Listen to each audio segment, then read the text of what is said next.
మొట్టమొదటిసారిగా మన అన్నమయ్య గురించి కొద్దిగా తెలుసుకోవాలి. ఇలా లేట్ అయినందుకు క్షమించాలి.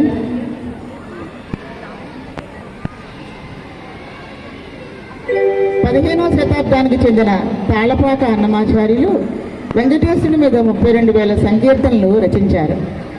నందగాంస సంభూతుడైన ఈ మహాభక్తుడు 16వ ఏట భగవత్ సాక్షాత్కారాన్ని పొంది సంకీర్తనకు శ్రీకారం చుట్టాడు. ఈ పద కవితా పితామహుడు కీర్తనలే రామదాసు, క్షేత్రయ్య, త్యాగయ్య వంటి తర్వాతి వాగ్గేయకారులకు మార్గదర్శనమయ్యాయి. పురంధరదాసుల వారు వీరి సంకీర్తనలను స్వామి సన్నిధిలో ప్రత్యక్షంగా విని ప్రశంసించారు. దక్షిణాపదంలో భజన సంప్రదాయానికి ఈ సంకీర్తనాచార్యుడే నాంది పాడాడు. భక్తి, సంగీత, సాహిత్యాలు త్రివేణి సంగమైన అన్నమాచార్య పాటలు ఆబాల గోపాలం హాయిగా పాడుకునేది. అన్నమయ్య అంతరంగ బహిరంగాలలో నిలిచిన తత్వం వెంకటేశ్వరుడే.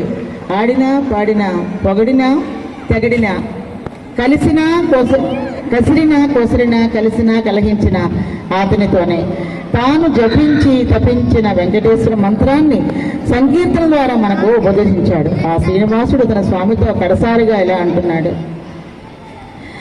దాచుకో నీ పాదాలకు తగిన చేసిన పూజలి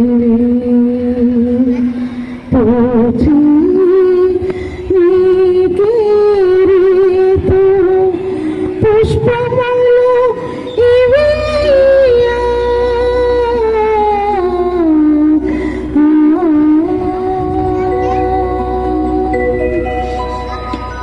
ఒక్క సంకీర్తన చాలు ఒత్తికే నన్ను రక్షించగా ప్రక్కిన బండారాన్ని దాచి ఉండని ఆ వైష్ణవ భావ కుసుమాలు నేటికి తిరుమల వీధులలో దివ్య వాసనలు వెదజల్లుతూ ఉన్నాయి. తిరుమల గుడి గంటలు మన హృదయాల్లో ప్రతిధ్వనించి భక్తి భావాలను రేకెత్తించవలను. అన్నమాచార్యుని మధుర సంకీర్తన రవలకు మన ఆత్మలు ఉప్పొంగి నాట్యమాడవలను. ప్రార్థన చేసుకొని స్టార్ట్ చేద్దాం.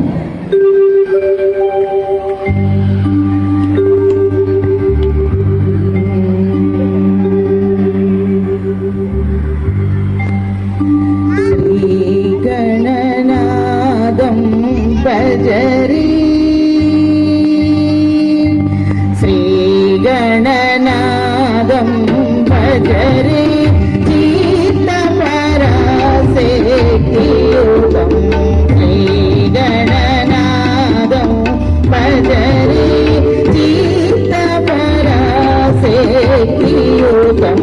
శ్రీ గణనాదం భజరి, చిత్త పరాసేకియుగం.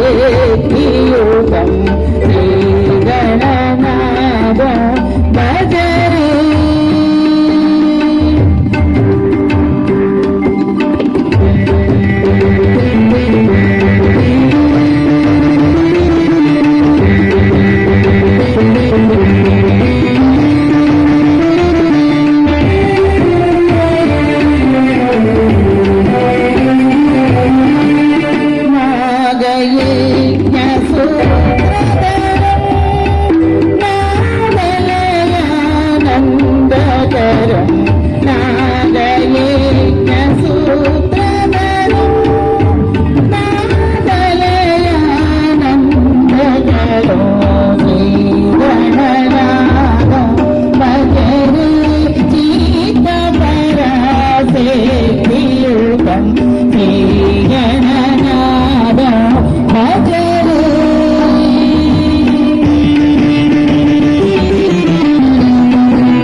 శ్రీ గురువు సన్నిధితో